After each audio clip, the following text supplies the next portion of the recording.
আমার together weekend নামে একটা থিয়েটার দল আছে, যেখানে আমি মানে প্রতিবন্ধী ব্যক্তিদের নিয়ে কাজ করি। আমি ওটা নিয়েই থাকি। ভীষণ ইন্টারেস্টিং মনে হচ্ছিল, যে কারণ সাধারণত আমরা সবসময় যেই ধরনের নামগুলো শুনি সেইগুলোর মতো তো ঝামেলার নামটা তো একেবারেই নাই, কিন্তু আমরা কিন্তু প্রতিনিয়ত এই শব্দটা বলছি, ঝামেলায় পড়ছি, ঝামেলা আছে, এখানে এত ঝামেলা, ওখানে অত ঝামেলা।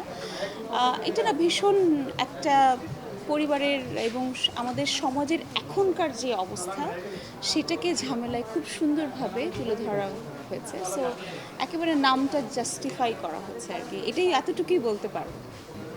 একদম শিশু থেকে সকলের জন্য এটা একটা সামাজিক পারিবারিক সিনেমা এবং বিনোদনমূলক তো অবশ্যই।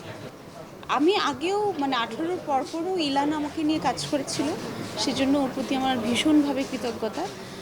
আর এই কাজটাও সেই আবার তার প্রথম সিনেমা, তো যখন সে আমাকে এই চরিত্রটার কথা বলল যে নশবাবু এই চরিত্রটা আমার ভীষণ পছন্দের একটা চরিত্র, এটা আমি চাই আপনি করেন। সো অনেক দিন পর আমি আপনারা জানেন যে আমার টুগেদার উইকেন্ড নামে একটা থিয়েটার দল আছে, যেখানে আমি মানে প্রতিবন্ধী ব্যক্তিদের নিয়ে কাজ করি। আমি ওটা নিয়েই থাকি। কালকেও দুটো শো করে এসেছি। সো সিনেমার সাথে ওটিটির সাথে আমার অনেক দিনের মানে বিচ্ছিন্নতা। মাঝখানে একটা 2023 সালে আমি নুহাস হুমায়ুনের অন্তরা করেছিলাম, 200। এরপরে আর কোনো কাজ হয়নি।